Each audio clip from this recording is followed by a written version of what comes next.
الله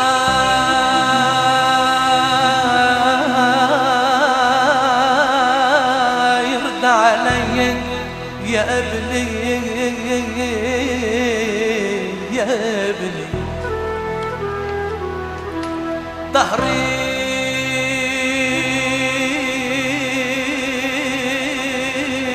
انكسر والهم ذوبني خود ليلى بنت عيلتنا ترتاح معها وما تتعب لي الله يرضى عليك يا ابني يا ابني يا ابني خود ليلى بنت عدنان بنت علي مثل عيلتنا. Palestine, Bethléem, une ville qui a vu naître Jésus il y a plus de 2000 ans. Aujourd'hui, après plus de 60 ans de conflit avec l'État d'Israël, la ville de Bethléem accueille 3 camps de réfugiés. Ces derniers viennent des 4 coins de leur feu pays, chassés de leur village pour permettre l'installation en territoire promis de juifs issus du monde entier. Daïcha, Lajee et Aida, c'est là que sont regroupés des milliers de Palestiniens dans la périphérie de Bethléem, des mini-villes dans la ville. Allons à la rencontre de Mohamed, un habitant d'Aïda, afin de découvrir un camp né au ras du sol sous forme de tente et s'érigeant aujourd'hui vers le ciel.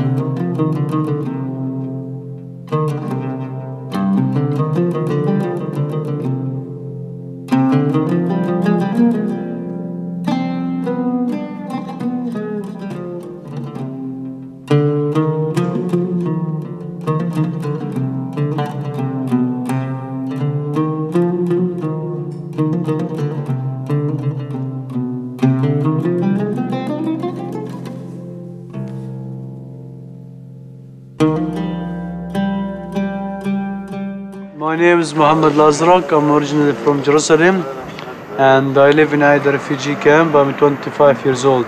We will be going to a tour inside the camp to see the situation in the camp and life inside the camp.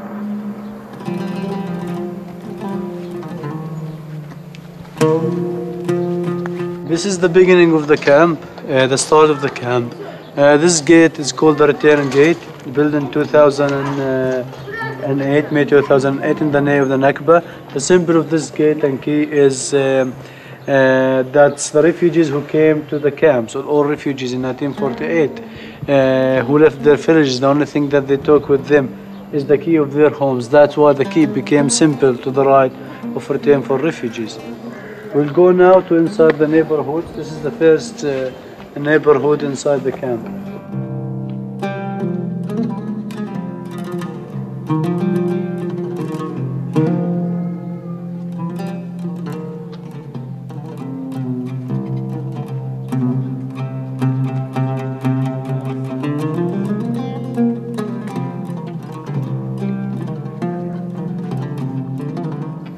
Here is the beginning of the camp, which is the first neighborhood.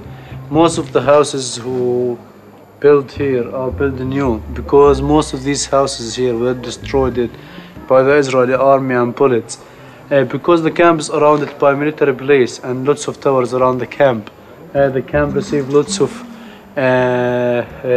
military actions and bombs and bullets. That's why the neighborhoods that we are in now should be look different than what we will see inside the camp. And this neighborhood got a big road, and most of the roads inside the camp very, very small, as we will see now inside the camp.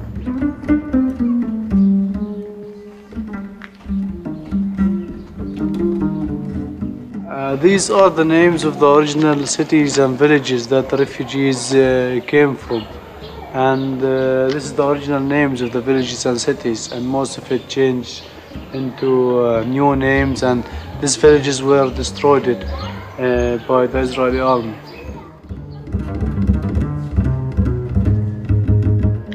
Here we are getting inside the real neighborhoods of the refugee camp and the crowded neighborhoods. As we see, very small roads and crowded areas. And because of the population of the camp grew in the same size, and that's why there is no enough spaces for people to live, which is people use all the size of the camp to build houses on.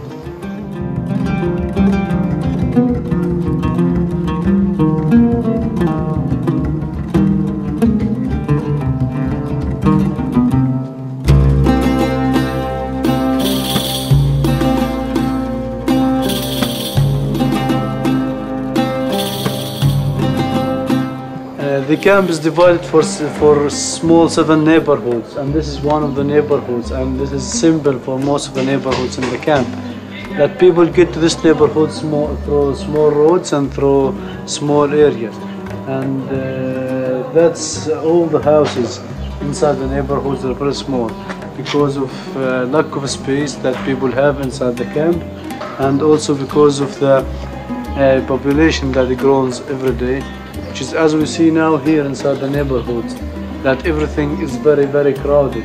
And people here, even in the first floor of the camp, people have no natural light get into their homes. People use the light 24 hours in this neighborhood. And there is no privacy inside the camp because all the houses just window by window, and everything, all the houses very close to each other.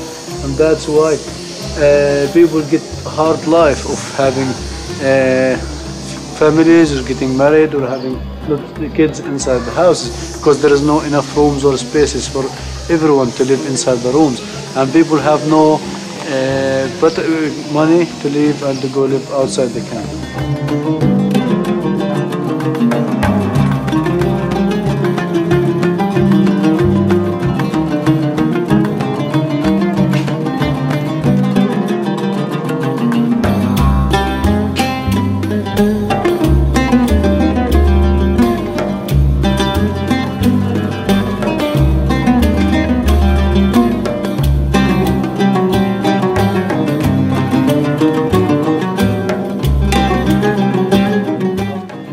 When the camp established as tents, the United Nations built small tents for people, and people used to live in this camp from 5 to 7 years under tents.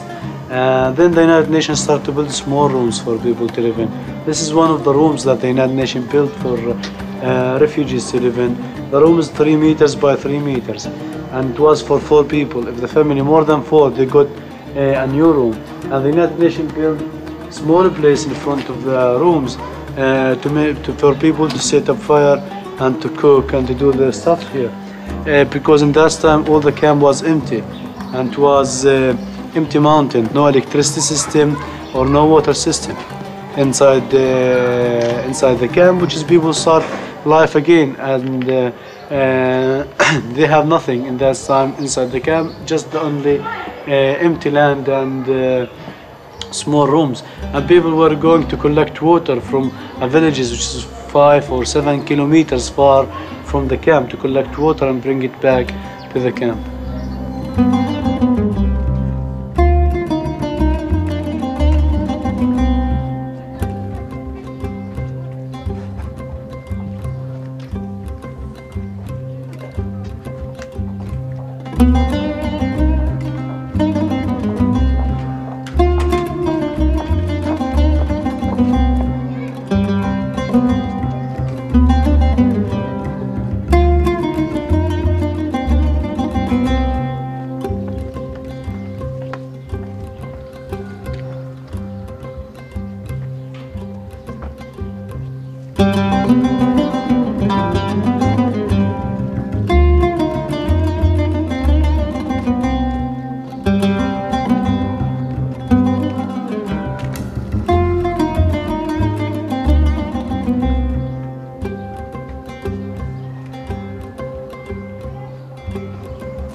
here the center of the camp, and the camp started where we've been in, close to the quay, and end with the last house of this direction.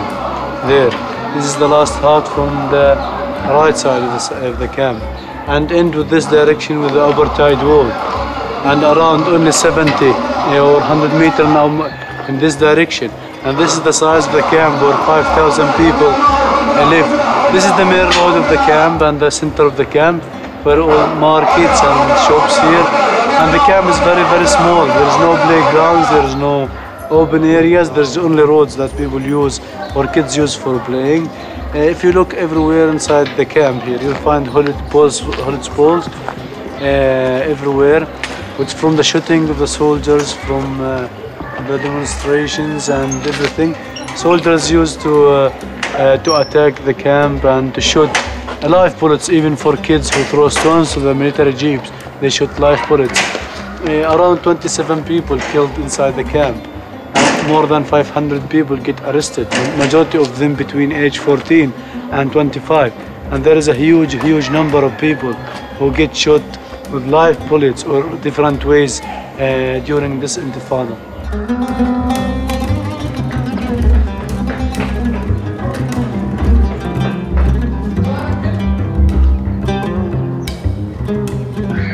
This is the UN school of the camp, and this is where the kids study in this camp. This school was the girls' school, but it's changed now to the boys because of the actions against the army that they did. In 2002, the school was attacked by the Israeli army, and around 7 kids injured inside the school. And now the United Nations decided to close the windows of the school. Now we can see the school from 2 sides with no windows. That's it. Kids in this school study in a classes with no windows in, and very crowded classes. If you look also to the entrance of the school, also you can see the bullets holes here.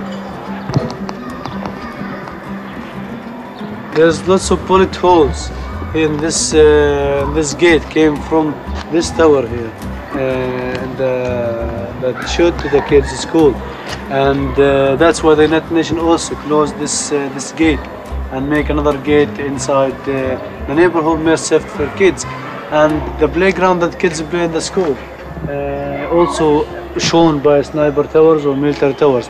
That's why the school, even for the kids, is not safety. Not only the streets or the houses of people are not safety. The schools and the playground for kids inside the school are not safety from any shot or military actions.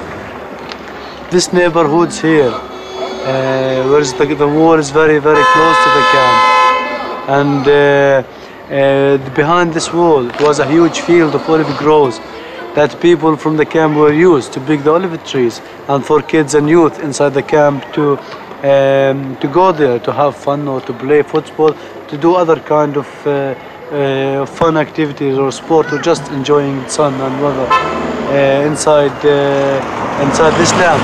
Now after the war, nobody from the camp can go there. Even nobody from all Palestine can go to this land again, because according to the Israeli law, this land became as Israeli land. And even the green line is far from the wall here, around 10 kilometers. And people now here have to apply for permission to go there, and Israel give no one a permission to go there. There is, as we see here, military snipers towers and lots of cameras around the camp. There's around 23 cameras, watch cameras around the camp, and so 6 military towers like this one. These towers cost people lots of troubles and shootings, and lots of people get injured through this watchtowers. In 2002, when the Israeli army occupied the camp, most of the soldiers who come to the camp and the forces, they didn't use the roads of the camp, because the camp is very crowded and just houses very close to each other and the wall by the wall. Most of the army stopped in that area, in that open area, and they start with this house. They open a hole here, in this fixed hole. They open a hole and they get to throw this is house, and from wall to wall to get to all the houses. They just destroyed the houses' walls, and get from home to home to search the houses. It wasn't in that time in the camp any military actions against like the army, because most of the fighters and the people they were around it and under siege in the Church of Nativity, and it was the streets empty from fighters or anyone who have gone from Palestinian side. But in that time it was a policy for Israel to show the people here and to scare people that the Israeli army is very strong and can do whatever they want. They searched all the house in that time, and around 3 people from the camp killed during that invasion, especially a woman. She received the door in her body because the soldiers bombed the door of the house, and she received the door to save her kids, and she died between 5 kids in her house. There is inside the camp lots of murals and pictures and graffitis talk about different issues and political issues and life inside the camp or Palestine in general. This is some pictures of political prisoners and activists in Palestine who get arrested by the Israeli army. Some of them under administrative detention, or some of them have high sentence for more than 30 years or life sentence. And some of them, they are in jail since 89 or 86 in jails. There's people around 25, 30 years inside the occupation jail. Here the families are very big, and people have there's lots of kids inside the camp. About 49% of the population of the camp are children under 18 years old. So there's a huge number of kids. We talk about half of the population. The camp is 5,000 people. There's 2,500 kids under 18 years old. So these kids need lots of facilities, lots of things to make their life much better inside the refugee camp. And but inside the camp we have no playgrounds. We have no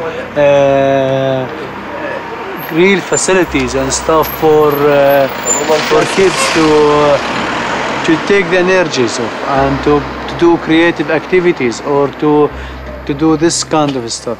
There is some organization in the camp that work with kids, but also the organizations that we have in the camp, they need also help to build that. The community here are not that rich community, or people have money, which is the activities that we do for kids is we don't charge families or we don't charge any participant for money for these activities that we do for them. That's why this organization need lots of support to do things for kids.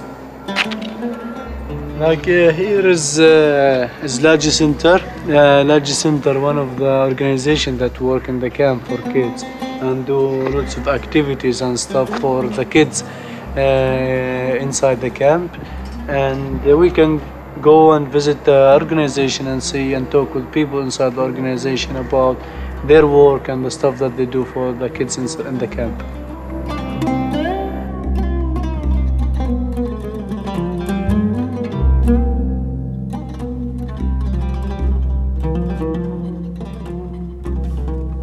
At the beginning, the volunteers, we started to think about providing children in Aida refugee camp with opportunities to express themselves.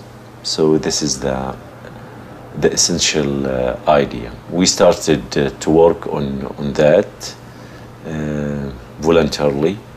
We had no funds to do activities, recreational activities or creative activities or trips or anything for children.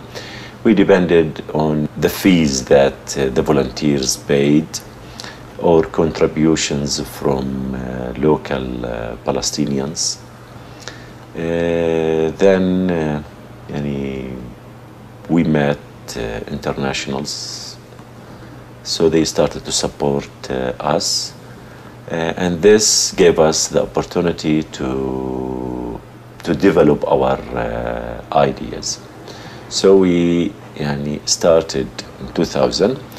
Then in 2003, we started to develop the ideas or the projects at Lajee Center. So we broadened the programs and the activities because in 2003 we found some funds from here, from there, from individuals, internationals, and then we got the first a grant for establishing a library at that time. We started to put annual plan for our activities and for the program we want to do. So, for example, we started to organize workshops to develop painting and drawing skills. We started with Dabka, the traditional dance. We started with computer lab, established computer lab, and we started to provide children and also adults, youths, women to develop their skills on using computer. And this was a very, very successful project. In 2004, 2005, we started to work on photographic projects, on putting stories, children stories. So in 2004, our youth, or the new generation as we call them, started to work on producing a short story for children, The Boy and the Wall. They painted the drawing, and they put the narrative of the story with the assistance of Amal Bshara. She's anthropologist, professor, Palestinian American. And it was significant progress in our project since we printed the story and started to distribute it throughout the world, which was welcomed by people. And other projects and progress in many aspects. In Lajee, in our organization, we make a lot of activities for the children. Every day we open since 10 in the morning until 6 afternoon.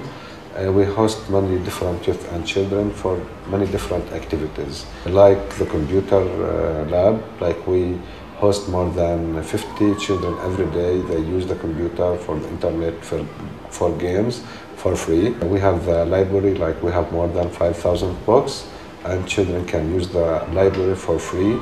And we have the hall, like we teach many different subjects there, like the Palestinian folklore dance.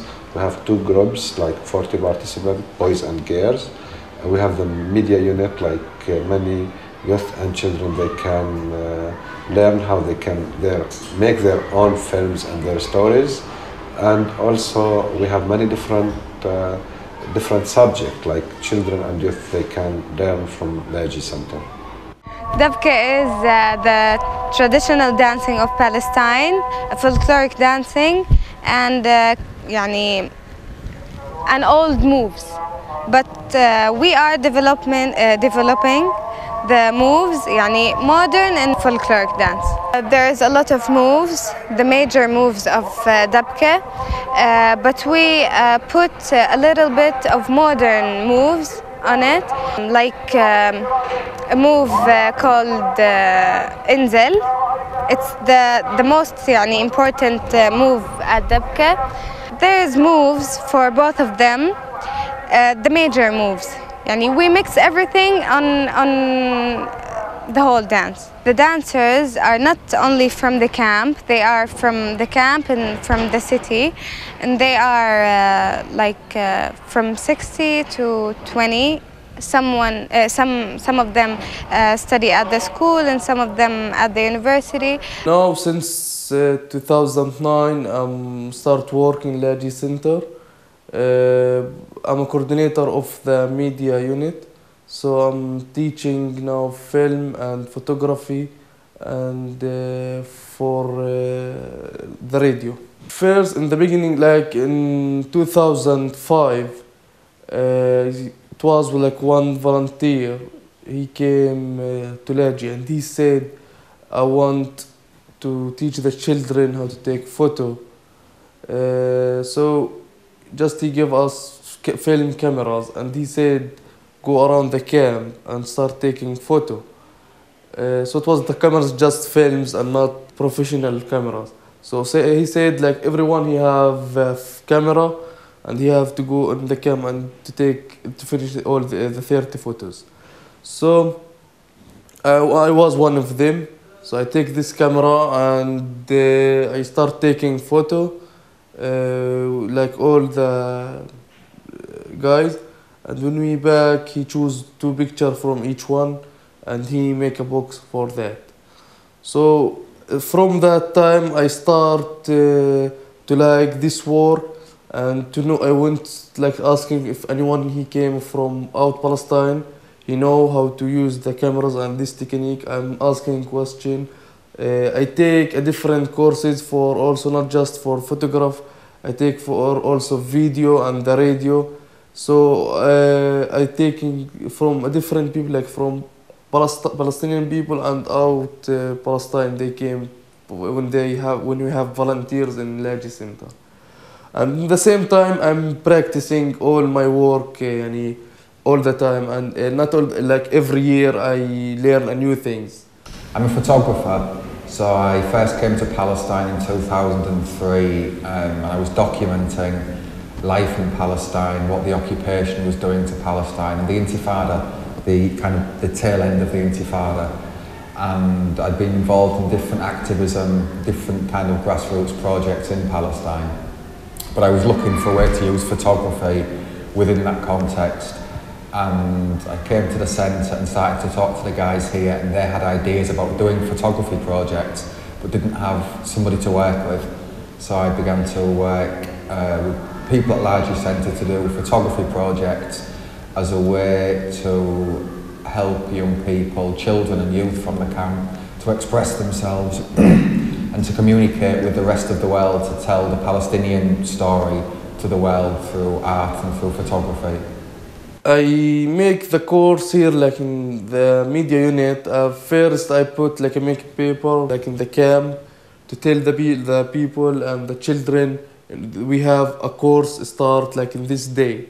Like for example, we put like about the video who want to learn like a video, how to make a stories, who want to learn a photography, to use the camera, photograph camera, and who want to learn the radio and how to record and editing the stories. So like this the first, and after they came here, and I teach them what I learned before. And all the things like I learned it in my life and the years before, I give it to them the same.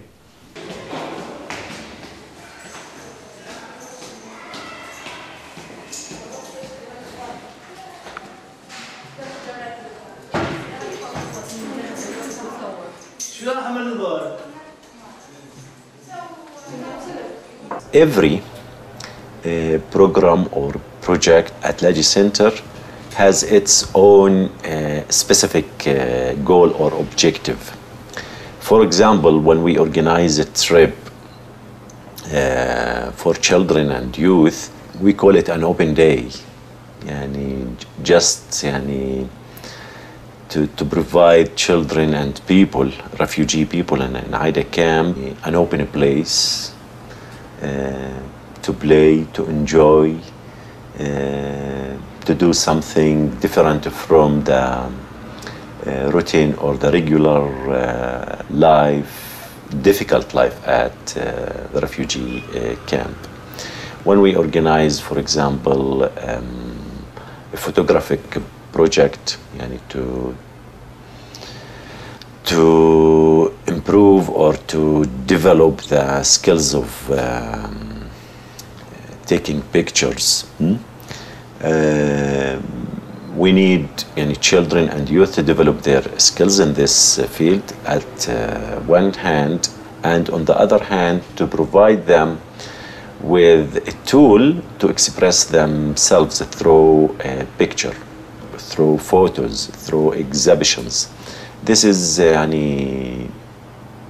way to show the life difficulties at refugee camps, to reflect what does refugee camp mean, what kind of suffering they face as refugees, and also to advocate our cause by or through cultural resistance, as we call it. So every project or program or activity has its own goals and objectives. Also, if we are talking about the general idea, is to emphasize the refugees' rights, their fundamental rights, especially the right to return to their homes of origin, where they were displaced from in 1948. For example, in Aida refugee camp, residents are originally from 27 villages depopulated in 1948. So people believe in their right to return. We believe that UNRWA or the government or municipalities or local authorities don't provide refugees with suitable humanitarian assistance, which is one of the rights that international community, international agencies, and duty bearers have to provide to refugees. So we believe that the shortage or the lack in providing a humanitarian assistance to refugees should be raised and should be bridged. So we try to close the gap here by providing children and youth and people in general with some assistance to face the difficulties they live in.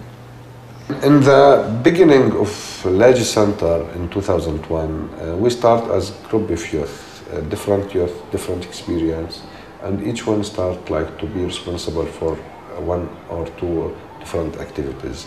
Like an example, if someone is good in history, he's been teach history. Someone is good in English, he can teach English. Some youth, they continue until now. We have many different volunteers now, most of them in many different universities. They do 3-4 hours a week, many different volunteer work, like some of them they can teach human rights, some of them Palestinian folk dance, some of them can work with children in children's summer camps and many different things. Here in Lajee Center we have our staff, it's about 7-8 people.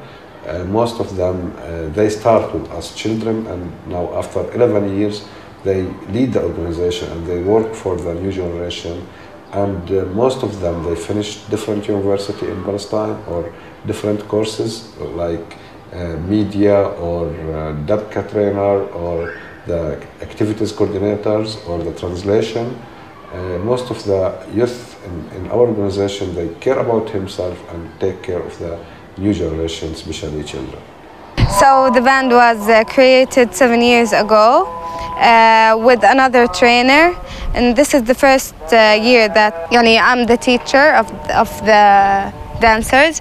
They do shows in Bethlehem and outside Palestine, like Britain, I think Holland, and Syria, Egypt. I started dancing when I was 6 years old, at مركز الفن الشعبي. I started as a beginner for 2 years, and then I went to the group, the major group. It's الفنون, and we're doing shows in Palestine and outside Palestine. I decided to be a teacher in Lajee because I love to teach people the thing that I love. So I have something in Dabke, so I like to give it to everyone and teach them. And I'm happy when I'm doing this thing. When I first came to the centre, we went in this building. We were in a small centre inside the camp. It was just 70 square metres. We had a computer suite. We had summer camps for the children. We didn't have a lot of ongoing sustainable projects. We began the photography, as I said, in 2005, and that's continued now. And the important thing about doing a project like this in Palestine for me, or anywhere in the world, is that the project has to be owned by local people. It has to be run by local people.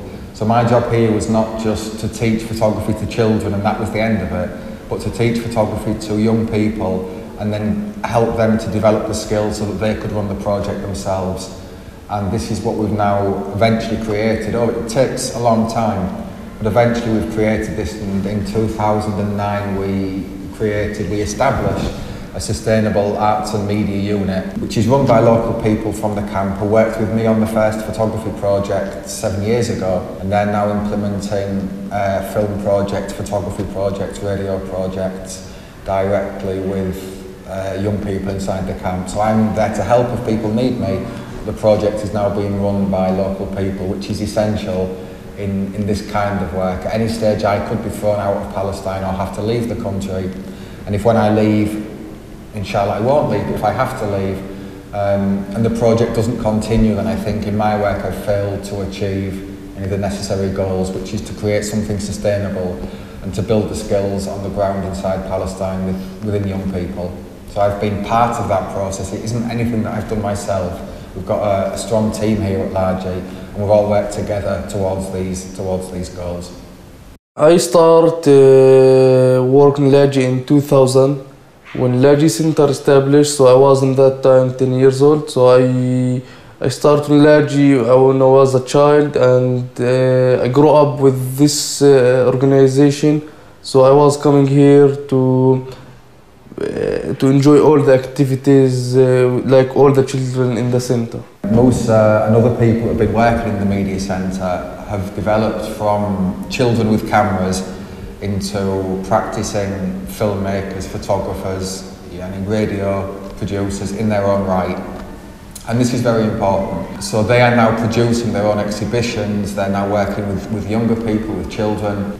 They're still developing. As any artist or filmmaker or anybody, you've never achieved your goals. You should always be striving to improve yourself. And Musa and Halud and other people have worked with us over the last few years are still developing. They're not professional photographers yet, they're not professional filmmakers yet, so they're still learning. So I'm still there to oversee people, to help people, to do whatever I can on that side of things. We publish since 2005 until now many different books. Like a book, it's called A Boy on the Wall. We sold more than 10,000 copies. We translate that book to many different languages. Most of our international friends, they sold this book outside Palestine and inside Palestine. These boxes can traveling easy more than the Palestinian people to many different countries, and people can understand the Palestinian struggle through these boxes. We publish more than 10 different boxes, the stories and DVDs. Most of these boxes are telling the people outside Palestine and inside Palestine about our life, especially under occupation and especially in the refugee camp. We make every year also international summer camp. We host many international every year, especially in summer. And this summer camp for 2 weeks usually, and the internationals can learn from us as a Palestinian how we work and how we done many different activities under the occupation. And also we learn from the international how we can develop our life and thought about justice and peace for future. Our work here is very much about training, developing the skills in young people, but it's also very firmly rooted in Palestinian rights. And the kind of second side to that is that we believe that work needs to be exposed internationally. So it's not enough for us to produce photography exhibitions or films or anything here and for them to stay within Palestine. One of the ideas of this work is that we're producing international advocacy tools. So through these projects we can speak internationally about Palestine, and the children and the young people who are producing the photography and the films, even if they can't travel around the world as often they can communicate with people around the world through their photography or through their film or whatever other projects they're producing. So we still have this international element of the work, which is very important because it's trying to get Palestinian stories out to the world directly from Palestinians. It's not about me on one level talking about Palestine, it's not about people internationally having to rely on the mass media because the mass media is so corrupted and has painted such a distorted picture of Palestine. I like what I'm doing because really like in this time we can't do anything for Palestine.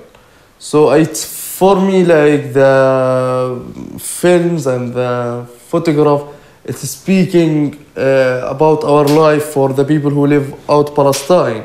So it's reflecting a lot of story about our life. So that's why I'm like this war. And as I said, this time we don't have anything to resist the occupation.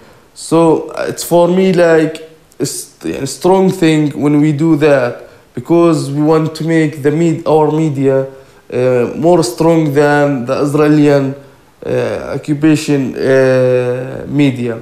So if you ask anyone in Europe, like he will tell you, I don't know anything about Palestine, or an Arabic country, they don't know anything. Some of them.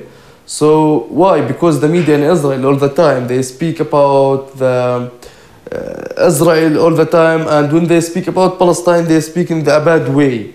So for me, it's very important to make the media in Palestine more strong.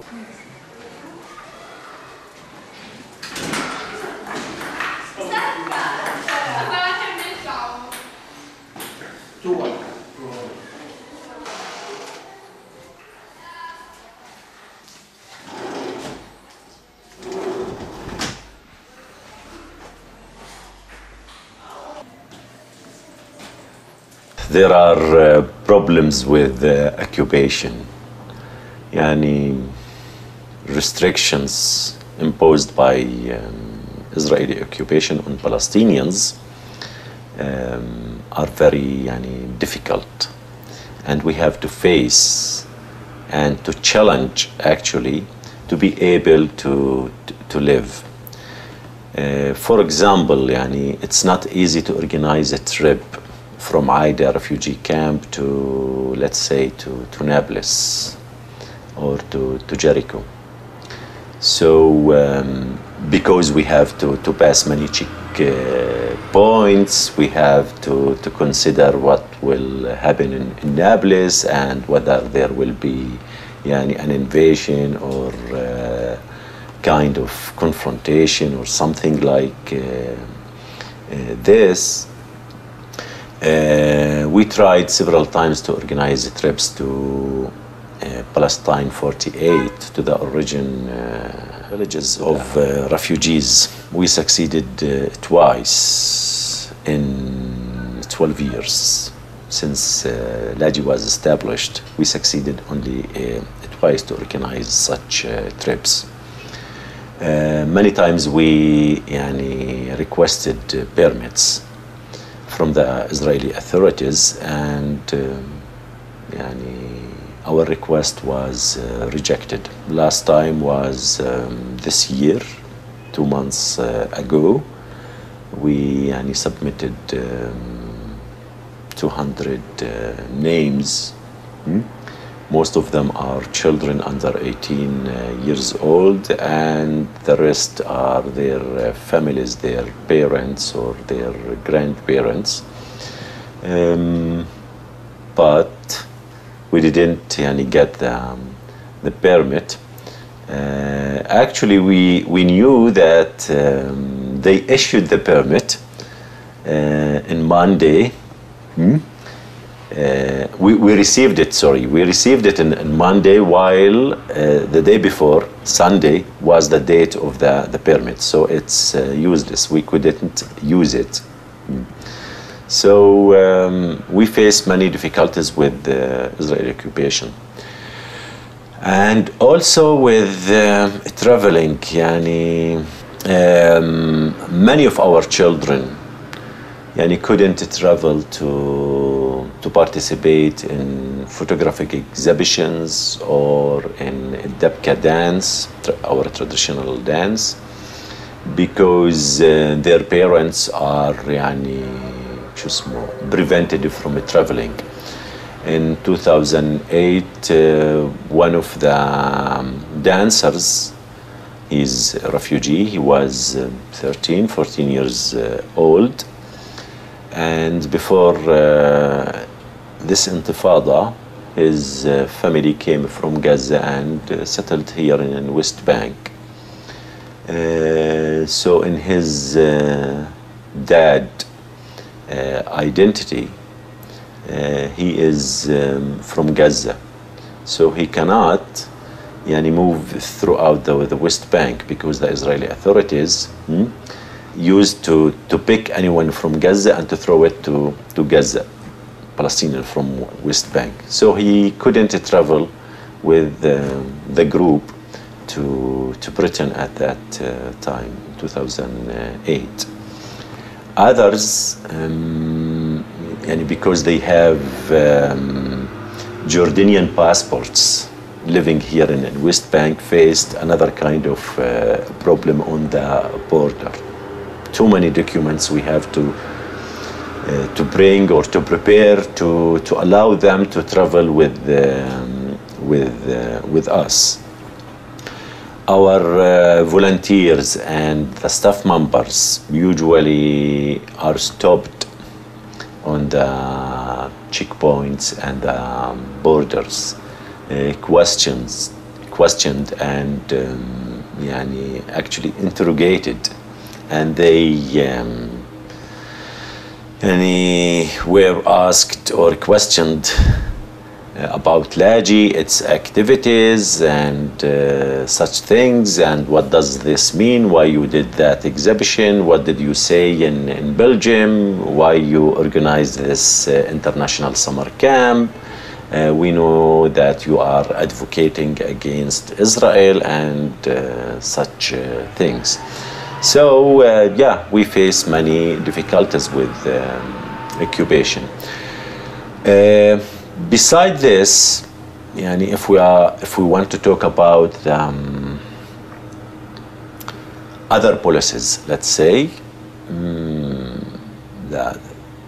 the wall, for example, next to Aida camp, the watching towers, the military base, only 10 meters the wall. The military base no more than 50 meters from Aida refugee camp. Every week they come once or twice or maybe more during nights to Aida camp to arrest people or to give them summons to go to Asyon, a military base, to be interrogated there or questioned there. So always we feel that we are under their eyes, watching us, threatening us by their watching towards the wall, the military base, their invasions and arrests of our people and guys. So this is the situation. Yeah.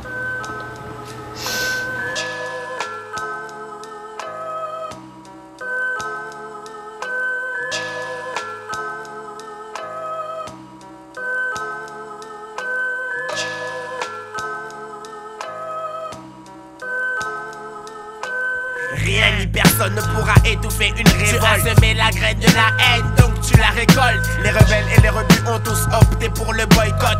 Faisons en sorte que les aisés nous lèchent les bottes. Traînons plus bas que terre, ceux qui nous l'ont déjà fait. Prendre le mal par le mal n'est pas bon en effet, mais la rage et la frustration empêchent leur réflexion. Est-ce Dieu ou le diable qui guide toutes nos actions? Sache que derrière nous il y a Beauval ainsi que les Lilettes. Tous les départements du 01 au 77.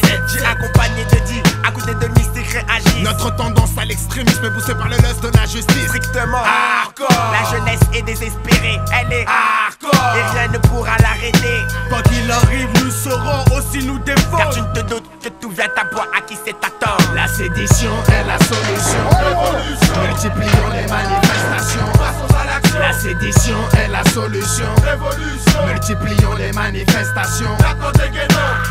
L'explosion de toutes les cités approche. D'abord des gens fâchés qui n'ont pas la langue dans la poche. Faisons partie d'un parti d'avant-garde guidé par deux principes visant à renverser la société. Juste pour le plaisir, je répète, ma cité va craquer. Une révolution complète. Je prends plaisir au vacarme, au fracas des vitres pour tout crame. Les cris des jeunes viennent des arts, qui des armes. Das Bouga, relève le gant. Quand tu le faut, deviens brigand. Cramer le système est mon slogan. Les chétans fusionnent avec les deux banigas. On additionne les forces pour faire face à la menace de l'état bourgeois. La lutte des classes dans la masse, tu sens l'angoisse. Trop très vite, petit poulet. Trace le chacal de Beauval à la vie de ta face. Il faut lutter, affûter pour faire chuter le pouvoir. La sédition est la solution. Révolution. Multiplions les manifestations. La sédition est la solution. Révolution. Multiplions les manifestations. 17 liqueurs, ma milice est en sueur. Force de bouger sur le Britannique et par ailleurs j'effleure jusqu'à ce que Babylone prenne peur. Pas peur d'y perdre la peau. Et pour dérailler les instants, regarde en droit devant moi, élaborant mon phrasé de guerre. Préparez le cimetière, ouvre la porte de la guerre civile. Avec fierté, car les droits de l'homme sont laissés à la porte d'entrée à jamais. Sachez que ma rage est loin d'être passagère. Sous commando numéro 3, qu'est-ce que tu comptes faire? Car lorsque les chiens mordent mes frères, ces derniers sont en droit de les abattre. Donc je check la muselière. Celui qui s'en tire n'est pas le flambeur mais celui qui a des tripes. Donc pour une fois soyons à la hauteur de nos lyrics. Du 100 à 300% pour Géchant la vision du champ. Dorénavant, et dès maintenant, à toi de choisir ton camp. La sédition est la solution. Révolution. Multiplions les manifestations. Passons à l'action. La sédition est la solution. Révolution. Multiplions les manifestations.